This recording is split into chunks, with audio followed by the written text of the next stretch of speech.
Hello, and welcome to another episode of the Sparkles of Gold Astrology Manifesto podcast. I'm coming from you live from the NORWAC conference out of Seattle 2024. We're at the conference is over. We're at the tail end here, and there's the stragglers that are still around. And as my fans know what's happening here, it is another special episode of 3 questions. And my fans also know that the astrologer doesn't know what the 3 questions are. That is true. Confirmed. Mm-hmm. Okay. All right. So welcome. So today I am with Colin Bedell. Colin, how are you? Very well. How are you, Nick? I'm good. I'm good. And I'm excited for this one because we have old history with NORWAC. Correct. That's how we met. Correct. Mm-hmm. And so much has happened to you, Colin, since I have met you, and so many ways I've seen publicly. I can only assume internally in your life too, right? Yeah. Public, personal, the whole thing. The whole thing. Yeah. It's all a novella, as they say in Spanish. A novella is a soap opera. Yeah. So Colin doesn't know the questions, okay? And we're gonna jump right to it, okay? All right. Estoy emocionante. Yeah. ¿Estás listo? ¿Estás listo? Sí. First question, Colin. Mm-hmm. What's your favorite astrological technique? Composite charts. Huh. Yes, I love composite charts because I learned in a relational training that I received from the Imago Institute that every relationship is you, them, and the space between. Mm-hmm. And the space between dictates the culture of a relationship. So I work pretty much almost exclusively with couples. I do individual readings, but mostly with couples. And my favorite part is interpreting the composite chart as the story of the space between and watching the couples register really instinctually what I'm saying and providing some insight from the composite chart for their relationship satisfaction. Now, for those out there who don't know what a composite chart is, I know many have budding astrologers all levels, but the composite chart is basically the midpoint between the partners or couples chart. So between all the planets, they find the midpoint in between. Yes. So we would just be a Gemini sun, because we're both Geminis. Our composite chart would be a Gemini. Sun. Yep. So it's a fascinating technique that you can not just use with your romantic and intimate partnerships, but all relationships. And then you could say, right, so here's the space between, here's the midpoint, here's the win-win. Right? Here's the both and the not only but also.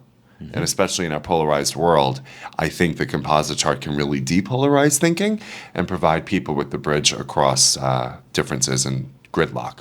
Yeah, and I think there's a tendency too for people, let's just say out there too, let's just be real. That most people on apps with astrology, they're going to do their chart, but they're like wondering about the partner, the lover, the person they're flirting with, right? So they're going to look at where the person's Venus is and their Mars, and that stuff legit. I mean, all of that is working. Like, is my Venus working this person's Jupiter? Is it working with the Saturn?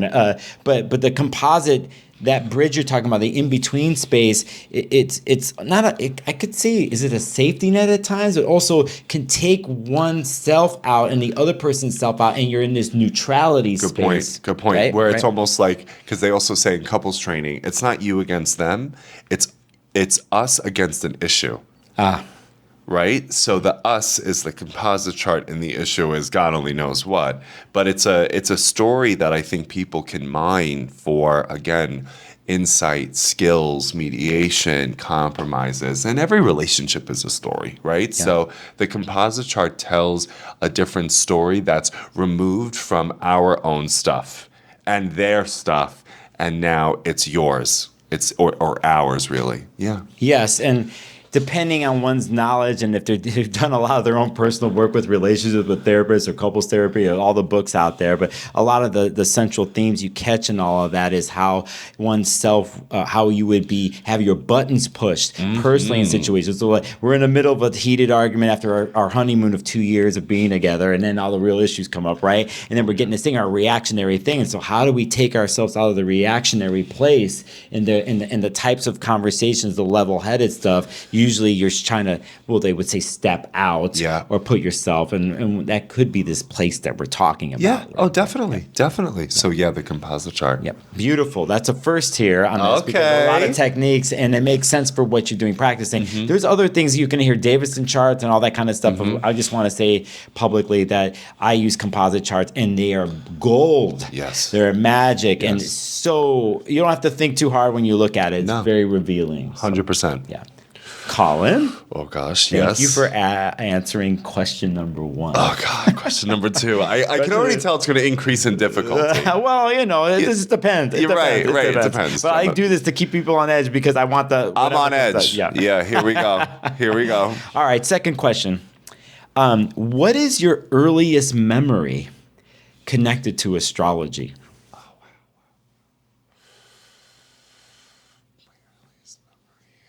Honestly, it would have to be my mother because she read Linda Goodman's Sun Signs, and I know that you had so much to say about that in our Q&A session. Like how a documentary should be made about her and her story should be preserved. But it would probably be Linda Goodman's Sun Signs.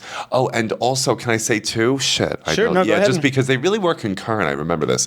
Yeah, so it was my mother talking about astrology because I'm a Gemini and a twin. So she would always say, oh my God, my Gemini twins, your Leo father. She would, and just go off, and then I'd be like, what is she talking about? Yeah. But then I also remember going to my friend's house who is Puerto Rican and seeing Walter Mercado on television. Oh, yeah. And I was just like, who is this entity of a human being? Yeah, not human entity. No, right, entity. No, beyond. Okay? Yeah. And of course, the zodiac wheel, and, we were seeing like Géminis, Sagittario, la, la, la, la. And so it'd probably be like Walter Mercado and my mother. Yeah, no, that makes sense.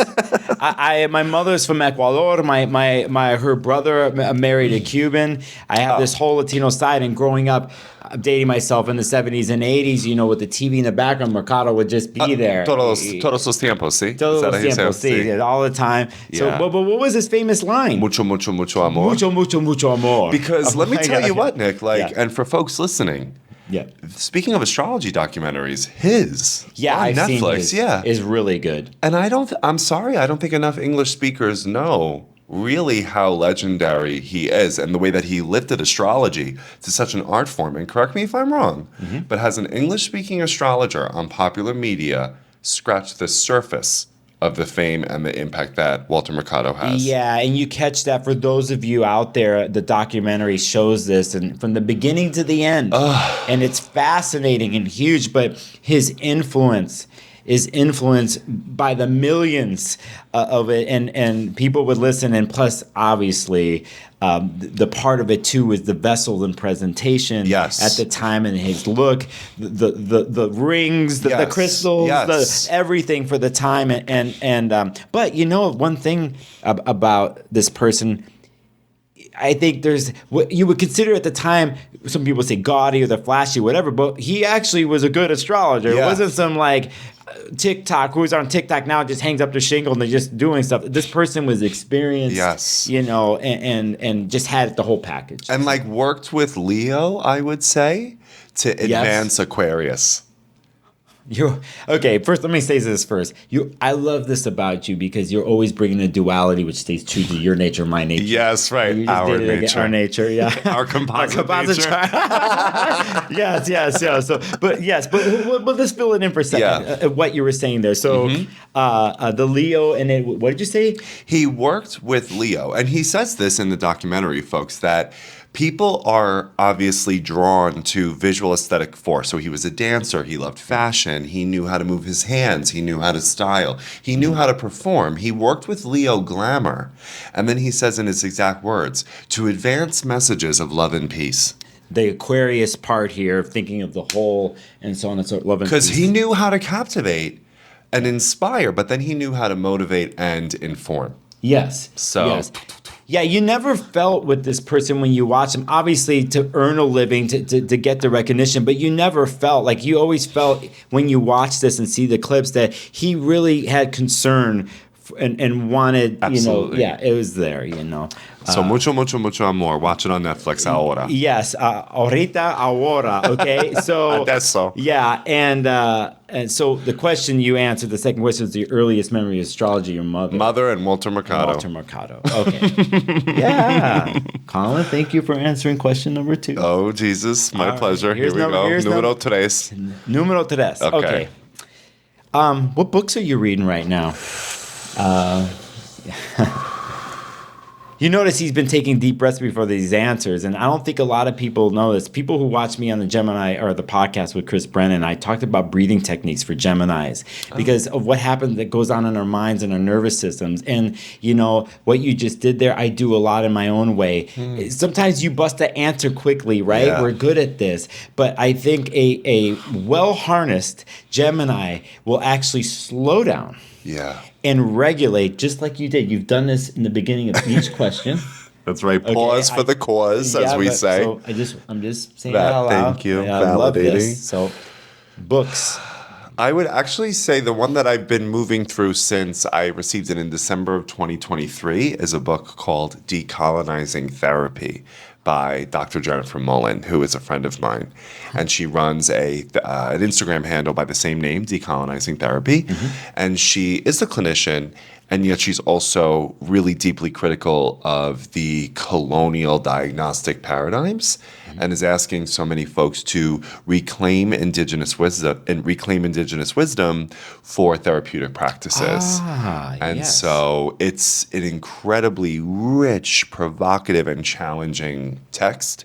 So I'm moving through it really slowly, and it's been exceptionally inspiring, really. So Decolonizing Therapy by Dr. Jennifer Mullan. It's interesting when you mention here, and I'm going to check this book out. But it's funny because if I just think about therapy, now people are trained, and some people are coming through the traditional. They went through Freud, Jung, and all these other ways, but they're coming from a Western culture a lot of times, and from a certain thing from the European view and Western medicine view, and then there's even in the more self-help therapeutic realms, where is the training coming from, right? Yeah. And as we all know, where everything's coming from when we talk about decolonization is in everything. Yes. Right? So it's good to hear that somebody's written a book and absolutely gone that way, so.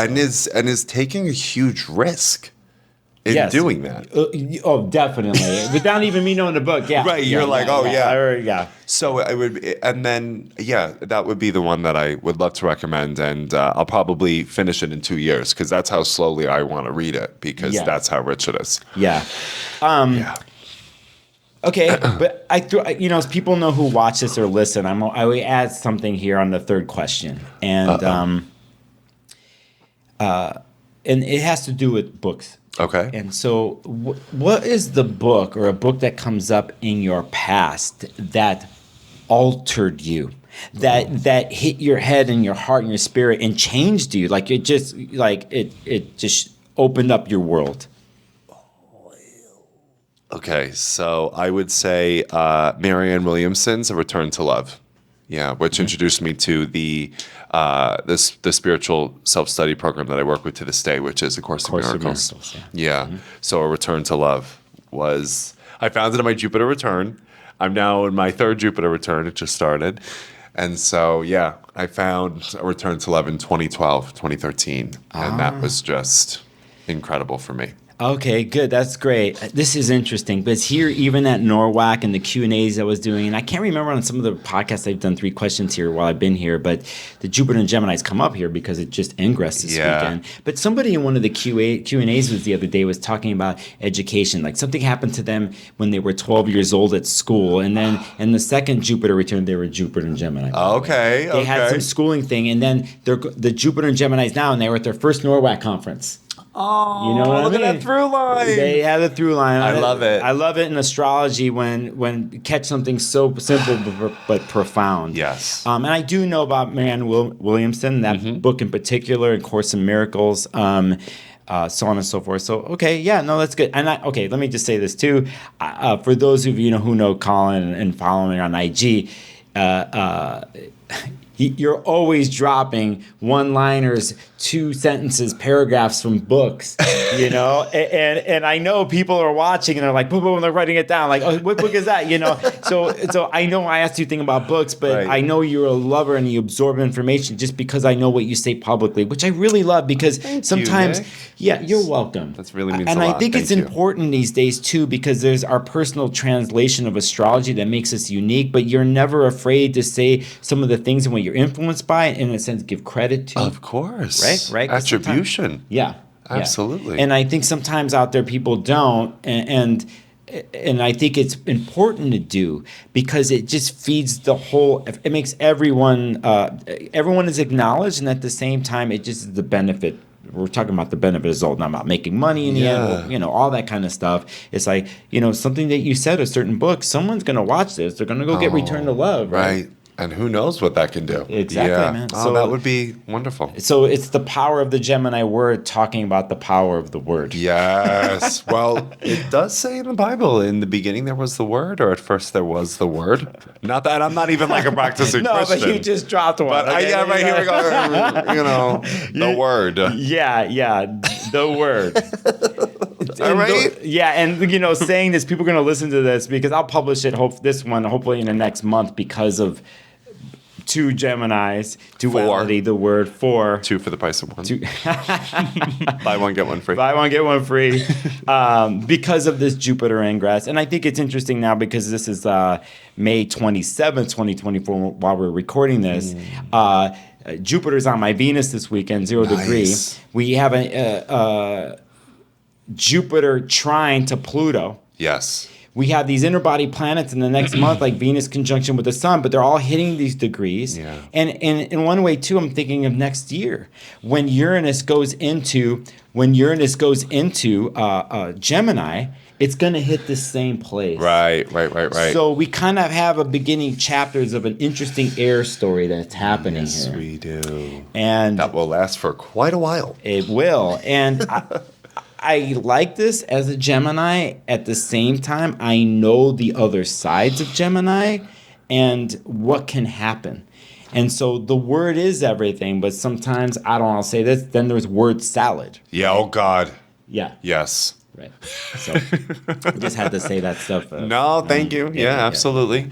Yeah. Pisces would say F words. You know, like, I don't care. Stop talking. Yeah. Or they're just staring off into the distance. Right. So, like, I don't really even know what they're saying. yeah, I'm picking just up like, what they're feeling. what? I'm picking Yeah. up on the vibes. It's just vibes. 2 up here, too, by the way. Like, sir. calm down. Come on. Colin, Yes. where can people find out more about you? You can find out more about me at colinbedell.com and on Queer Cosmos, my Instagram page, which is the only social media platform I use. I don't use TikTok, X, Twitter, none of it. Yeah. No, I got you. And you, again, you do great work, Thank you, Colin. And Nicholas. great lectures this weekend, by the Thank way. you so much, sir. They were so much fun. Yeah.